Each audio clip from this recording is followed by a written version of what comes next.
Hi everyone, my name's Jake. I'm one of the marine mammal keepers here at Taronga Zoo, and we have some very exciting news for you all today. Come and check it out.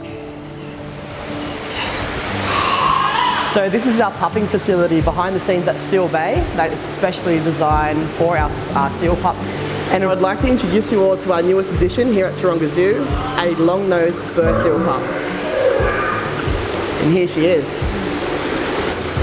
So she's a little girl. She was born on the 21st of December 2020, and she's around 3 weeks old now and doing really well. Now you can see that she is quite small. She only weighs roughly around 4.5 kilograms, so she is tiny, which is quite normal for this species. They are the smallest species of 3 native species within Australian waters.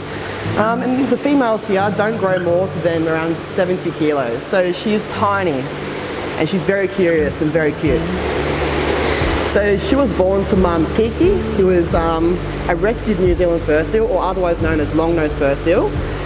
Kiki was found on Goat Island, west of the Harbour Bridge, just in our very own Sydney Harbour here.